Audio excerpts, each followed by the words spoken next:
Kung pipili ka ng tamang hobby ngayon, 6 na buwan mula ngayon, mararamdaman mong iba ka na. Hindi dahil nagbago ang mundo, kundi dahil nagbago ka. Karamihan ng tao, tumatanda lang. Mas maraming gamit, mas mahal na distractions, mas busy raw, mas adulting. Pero pareho pa rin ang ugali, pareho pa rin ang takot, pareho pa rin ang excuses. Pero may maliit na porsyento ng tao, yung tinatawag nating 1%, na iba ang galaw. Hindi nila ginagamit ang hobby para lang magpalipas oras. Ginagawa nila itong training ground. Tahimik, paulit-ulit, walang drama. Hanggang sa ang disiplina ay hindi na pinipilit, default na. At ang confidence, hindi na iniisip, nararamdaman na lang. Hindi sila naghihintay ng motivation. Hindi sila umaasa sa mood. Hindi sila umaarte. Hindi busy. Hindi adulting. Disiplina. At may isang hobby sa listahang ito na iniiwasan ng karamihan. Hindi dahil mahirap, kundi dahil awkward sa simula. Pero ito rin ang pinakamabilis mag-upgrade ng confidence. Yung hindi ka ginagawang maingay, peke, o papansin na bersyon ng sarili mo. Manatili ka hanggang dulo. May malinaw na prinsipyo ang Stoicism. Hindi ka umaangat sa goals mo. Bumagsak ka sa antas ng training mo. Ibig sabihin, sa oras ng pressure, hindi ka aasa sa inspirasyon. Aasa ka sa kung ano ang paulit-ulit mong ginagawa kahit walang nanonood. Paulit-ulit itong paalala ni Marcus Aurelius sa sarili niya. Sabi niya, ang bawat araw ay ibinigay para gawin ang gawain ng isang taong may saysay. Hindi para umiwas, hindi para magpakaaliw, kundi para kumilos ayon sa tungkulin. Ganito rin ang turo ni Epictetus. Hindi mo kontrolado ang resulta. Hindi mo kontrolado ang reaksyon ng ibang tao. Pero kontrolado mo ang aksyon mo. Sa simpleng salita, tigilan mo ang paghihintay na ready ka na. Walang darating na tamang timing. Walang magical na confidence. Walang biglaang pagbabago. Pumili ka ng practice. At sa pag-uulit, ikaw mismo ang huhubog sa sarili mo. Isang taong kalmado sa pressure, malinaw mag-isip, at hindi madaling matinag. Diyan nagsisimula ang tunay na pagbabago. Hobby number 1, boxing. Hindi ka nagbo-boxing para makipag-away sa mundo. Nagbo-boxing ka para harapin ang bersyon ng sarili mo na bumibigay kapag may pressure. Sa unang araw mo pa lang sa gym, may isang bagay ka nang matututunan. Hindi ka komportable. Mabilis ang tibok ng puso. Mabigat ang hinga. Nanginginig ang kamay. At doon mo marirealize ang isang katotohanan. Kapag nagpapanik ang katawan mo, gusto na ring sumuko ng isip mo. Pero boxing ang nagtuturo ng kabaligtaran. Tinuturuan ka nitong huminga kahit gusto mong tumigil. Huminga kahit sinisigawan ka ng pagod. Huminga kahit sinasabi ng utak mo na delikado na hindi mo na kaya. Dito mo maiintindihan na ang takot ay maingay pero hindi siya utos. Mararamdaman mo ang kaba bago pumasok sa ring. Mararamdaman mo ang kaba bago tumunog ang bell. Pero bawat round, may natututunan kang mahalaga. Hindi lahat ng nararamdaman mo ay kailangang sundin. Sa boxing, walang time mag-overthink. Kapag nag-isip ka ng sobra, matatamaan ka. Kaya natututo kang maging present, malinaw, at kalmado sa gitna ng gulo. Timing, footwork, control, hindi brute force, hindi galit, kalmadong agresyon. At unti-unti, mapapansin mo, yung disiplina na nabuo mo sa ring, dala-dala mo na sa labas.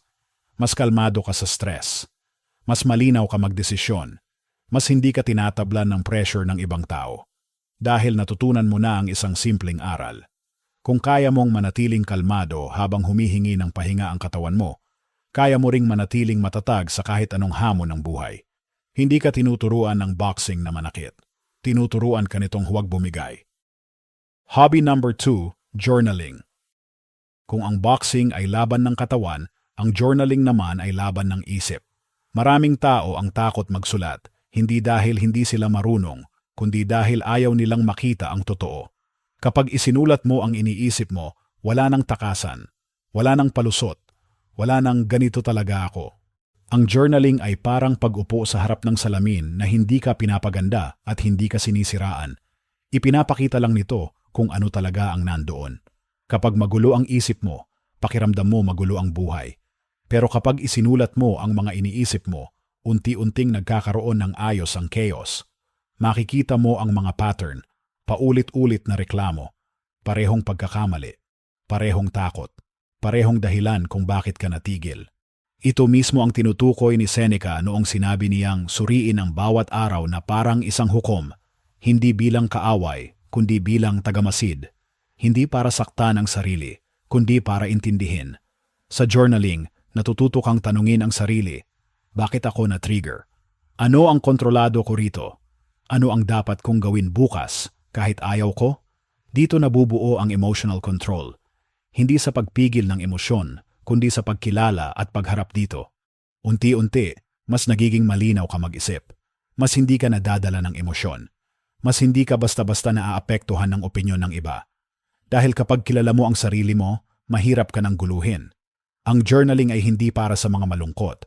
Ito ay para sa mga taong seryosong ayusin ang buhay nila. Isang pahina, isang araw, isang desisyon sa isang pagkakataon.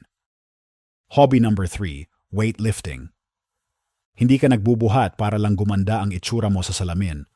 Nagbubuhat ka para magkaroon ng awtoridad sa sarili mo. Sa weightlifting, may isang bagay na malinaw agad. Hindi nakikipag-negotiate ang bakal. Hindi ito naaawa. Hindi ito naaapektuhan ng mood mo. Hindi nito iniintindi kung pagod ka, busy ka, o tinatamad ka. Kapag oras na para magbuhat, may dalawang pagpipilian ka lang. Gawin mo, o umamin kang hindi mo pa kaya. At doon nagsisimula ang tunay na training. Bawat rep ay isang maliit na kasunduan sa sarili mo. Gagawin ko kahit hindi komportable. Tatapusin ko kahit gusto kong tumigil. Unti-unti, may nangyayaring pagbabago sa loob mo. Hindi lang sa muscles, kundi sa nervous system mo. Natututo itong huwag magpanik kapag may discomfort. Natututo itong manatiling kalmado kahit mabigat. At kapag natutunan mong gawin ang mahirap sa utos, napapansin mong sumusunod na rin ang ibang bahagi ng buhay mo. Mas hindi ka umaatras sa responsibilidad. Mas hindi ka natatakot sa pressure. Mas hindi ka umaasa sa motivation. Dahil alam mo na ang isang mahalagang katotohanan, ang lakas ay hindi regalo. Pinaghihirapan ito. Sa weightlifting, walang shortcut, walang instant results, may consistency lang. At ang consistency na yon, kapag nadala mo sa trabaho, relasyon, at desisyon, nagiging iba ka na tao, mas tahimik, mas matatag, mas may respeto sa sarili. Hindi dahil malakas ka sa gym, kundi dahil natutunan mong tumayo kapag mabigat ang dinadala mo. Hobby number 4, calisthenics. Ang calisthenics ay sining ng pagkontrol sa sarili mong katawan. Walang makina. Walang weights na pwedeng dayain. Ikaw ang katawan mo at ang gravity. Sa unang subok pa lang, may isang katotohanang lalabas agad. Hindi nagsisinungaling ang katawan. Kapag mahina ang core mo, babagsak ka. Kapag kulang ang kontrol mo, gagalaw ka ng sablay. Kapag minadali mo, titigil ka. Dito ka matututo ng humility.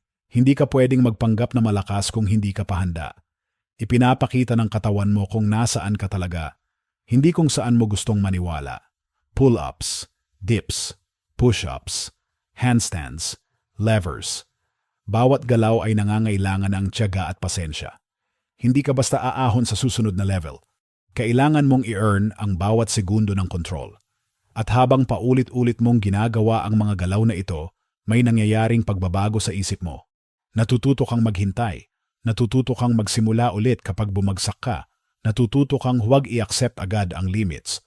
Dahil sa calisthenics, makikita mo na ang limitasyon ay kadalasan hindi kakulangan ng lakas, kundi kakulangan ng tiwala sa sarili. Kapag nagawa mo ang unang pull-up na dati ay imposible, may pumutok na paniniwala sa ulo mo. Kung kaya ko pala ito, ano pa ang kaya ko? At ang mindset na yon nadadala mo sa lahat. Sa trabaho, sa relasyon, sa mga desisyong matagal mo nang iniiwasan. Ang calisthenics ay hindi tungkol sa forma. Ito ay tungkol sa disiplina, kontrol, at katotohanan. At kapag natutunan mong kontrolin ang sarili mong katawan, mas madali nang kontrolin ang direksyon ng buhay mo. Hobby number 5, chess. Ang chess ay tahimik na laban, pero huwag kang magkamali. Dito nahuhubog ang disiplina ng isip. Walang sigawan, walang galaw na padalos-dalos. Isang maling desisyon lang at mararamdaman mo agad ang epekto. Sa chess, mabilis mong matututunan na ang impulse ay may presyo. Kapag gumalaw ka dahil lang sa emosyon, kapag nagmadali ka dahil naiirita ka, kapag nag-react ka ng hindi nag-iisip, pinaparusahan ka ng laro. Kaya unti-unti, natututo kang mag-pause. Bago ka gumalaw, iniisip mo, ano ang kapalit nito? Ano ang mawawala sa akin? Ano ang mas mahalaga sa long term? Ito ang isa sa pinakamahalagang aral ng chess. Hindi lahat ng panalo ngayon ay tunay na panalo. Minsan, kailangan mong magsakripisyo ng maliit na piraso para manalo sa mas malaking laban. At ang mindset na yan, nadadala mo sa totoong buhay. Sa pera, hindi ka na basta gumagastos para sa panandali ang saya. Sa relasyon, hindi ka na basta sumasabog sa emosyon. Sa desisyon, mas iniisip mo ang epekto bukas, hindi lang ngayon. Sa chess, hindi ka rin pwedeng sisihin ng iba. Kapag natalo ka, malinaw kung bakit. Ikaw ang gumawa ng galaw. At doon ka masasanay sa responsibilidad. Hindi ka na naghahanap ng dahilan.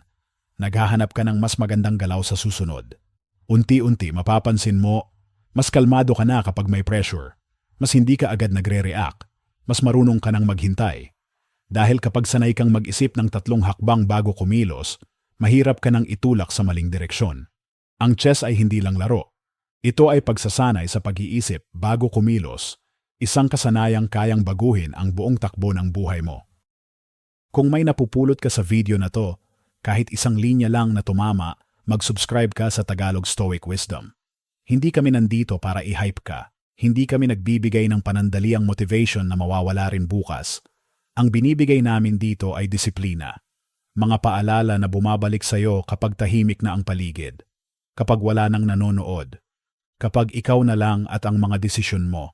Kung gusto mong bumuo ng ugali na kalmado sa pressure, malinaw mag-isip at hindi alipin ng emosyon at distractions, nasa tamang lugar ka. Mag-subscribe ka, hindi para sa amin, kundi para sa sarili mong katahimikan at paglago. Ngayon, balik tayo, dahil ang susunod na hobby ang pinaka-iniiwasan ng karamihan, pero ito rin ang pinakamabilis magbago ng presensya at kumpiyansa mo. Hobby number 6, communication. Maraming tao ang iniisip na ang communication ay tungkol sa pagsasalita. Pero sa totoo lang, ito ay tungkol sa presensya. Hindi mas malakas ang mas may impluensya. Hindi mas agresibo ang mas nirerespeto. Ang nirerespeto ay yung klaro, kalmado, at direkta. Kapag sineryoso mo ang pag-aaral ng communication, mapapansin mo agad kung gaano kadalas kang nag-a-apologize ng hindi kailangan. Kung gaano ka madalas magpaliwanag kahit hindi naman hinihingi. Kung gaano ka madalas umatras sa sarili mong sinabi. Dito nagsisimula ang training. Natututo kang humawak ng eye contact, hindi bilang pananakot, kundi bilang katahimikan na may kumpiyansa. Natututo kang mag-structure ng thoughts mo. Bago ka magsalita, malinaw na kung ano ang punto mo.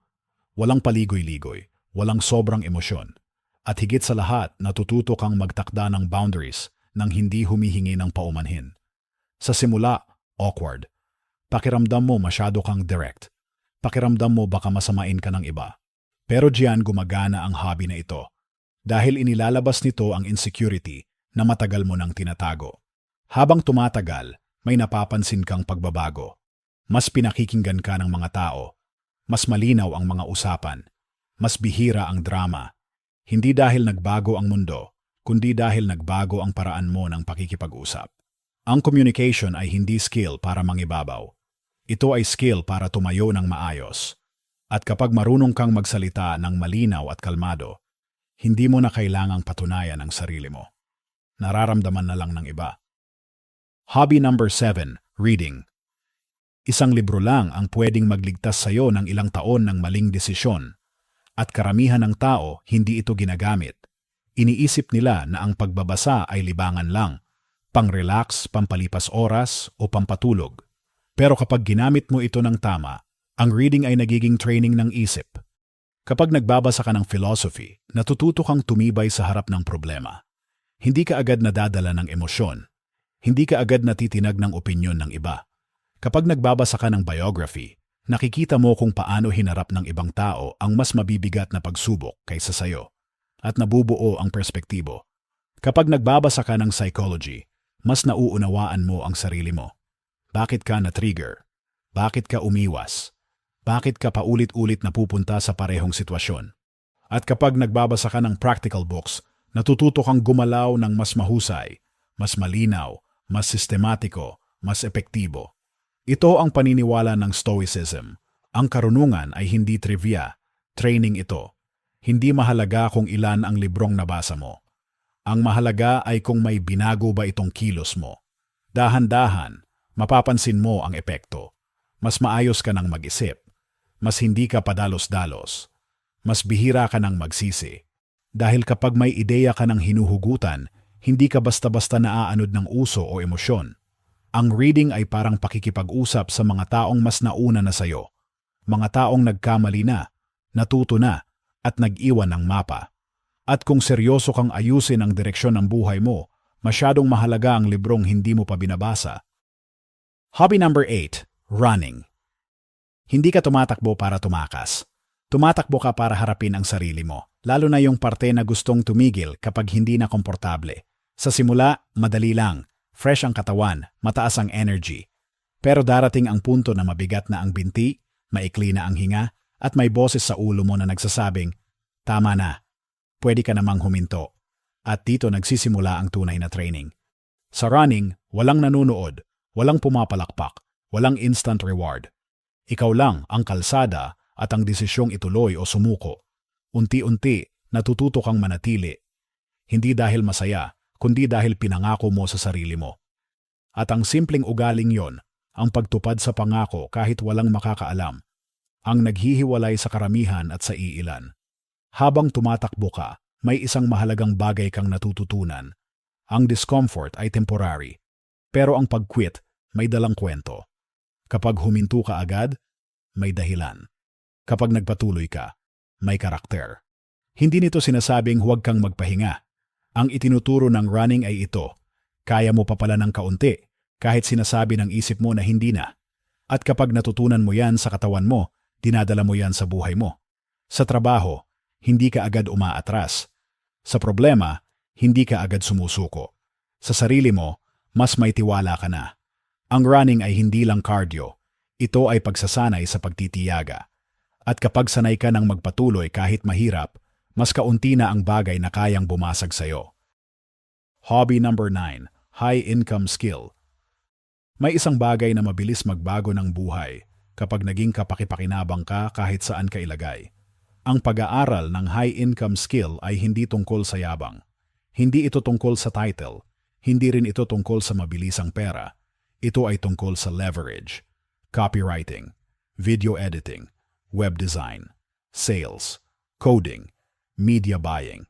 Mga kasanayang hindi umaasa sa swerte, koneksyon o permiso ng iba. Kapag may skill ka, may halaga ka agad. Karamihan ng tao naghihintay. Hinihintay ang tamang pagkakataon. Hinihintay ang promotion. Hinihintay ang may magbukas ng pinto. Pero ang taong may high income skill, hindi na kumakatok. Gumagawa siya ng halaga. At ang halaga ang humihila ng oportunidad. Sa simula mahirap, nakakalito. Pakiramdam mo wala kang alam. Pero tulad ng Stoic training, hindi ka umaasa sa resulta, umaasa ka sa practice. Araw-araw kang gumagawa kahit hindi ka pa magaling. Araw-araw kang nagkakamali ng may natututunan. Hanggang sa isang araw, may isang taong magsasabing, pwede mo ba akong tulungan? At doon mo mararamdaman ang pagbabago. Hindi ka na umaasa sa validation. Hindi ka na takot mawalan. Hindi ka na basta-basta napapalitan. Dahil may dala kang kasanayang kaya mong i-produce on demand. Ang high-income skill ay hindi shortcut. Ito ay pangmatagalang sandata. At kapag alam mong kaya mong gumawa ng value kahit saan, mas tahimik ka, mas kalmado, at mas buo ang loob mo. Hobby number 10, content creation. Maraming tao ang gustong lumikha ng content para sa fame. Pero ang tunay na halaga ng content creation ay leverage. Kapag gumagawa ka ng content, pinipilit mong linawin ang isip mo. Hindi pwedeng magulo ang ideya kung gusto mong maintindihan ka ng iba. Natuto kang mag-isip ng malinaw, magpaliwanag ng simple, at magsalita ng may paninindigan. Kahit walang kamera sa una, kahit 10 lang ang nanonood, may isang bagay na tahimik na nabubuo, disiplina at identity. Sa bawat post, bawat video, bawat sulat, may naiiwang ebidensya ng ginagawa mo. Ito ang tinatawag na proof of work. Habang natutulog ka, habang nasa trabaho ka, habang abala ka sa buhay, ang content mo ay patuloy na nagsasalita para sa'yo. Sa mundo kung saan ang atensyon ay kapangyarihan, ang marunong lumikha ay may di makatarungang advantage. Hindi dahil sikat siya, kundi dahil may direksyon ang boses niya. Unti-unti, napapansin mo ang pagbabago. Mas kumpiyansa ka ng magsalita. Mas malinaw ka ng mag-isip. Mas alam mo na kung ano ang pinaniniwalaan mo. At kahit hindi ka sumikat, kahit walang pumalakpak, ikaw mismo ang nagbago. Ang content creation ay hindi lang pagpo-post. Ito ay pagde-define ng sarili mo sa publiko, kahit maliit pa lang ang audience. At kapag malinaw sa'yo kung sino ka at ano ang gusto mong ipaglaban, mas mahirap ka nang igalaw ng mundo. Ito ang patakaran na nagpapagana sa buong listahang ito. Huwag mong kolektahin ang hobbies, huwag mong gawing entertainment ang self-improvement. Pumili ka ng isa, isang hobby, isang practice, isang disiplina. At mag-commit ka ng 6 na buwan. Ilagay mo sa schedule, hindi kapag may gana, hindi kapag inspired, kundi dahil oras na. Tratuhin mo ito bilang training, hindi mood, hindi libangan, hindi pag-feel ko lang. Dito nagkakatalo ang karamihan at ang iilan. Ang 1% ay hindi mas matalino, hindi mas swerte, hindi mas gifted. Mayroon lang silang isang practice na hindi nila pinagtatalunan, umuulan man o hindi, pagod man o hindi, may gana man o wala. At sa pagdaan ng panahon, ang disiplina ang nagiging pagkatao nila. Hindi mo kailangang baguhin ang buong buhay mo ngayon. Kailangan mo lang magsimula ng maliit, pero totoo. Isang session, isang pahina, isang takbo, isang oras ng practice. Simulan mo ngayon, hindi bukas, hindi sa susunod na linggo. Dahil ang future self mo, yung mas kalmado, mas malinaw mag-isip, at mas buo ang loob, hinihintay ka na sa kabilang side ng consistency. Kung gusto mo ng araw-araw na paalala tulad nito, mag-subscribe ka sa Tagalog Stoic Wisdom. Hindi para i-motivate ka, kundi para tulungan kang bumuo ng ugaling pinoprotektahan ang kapayapaan mo at pinapanday ang karakter mo. At ngayon, tanong ko sa'yo, anong hobby ang pipiliin mo? May hobby ba kaming hindi nabanggit na dapat nasa listahan? I-comment mo sa baba at sabihin kung bakit. Tahimik lang, pero seryoso.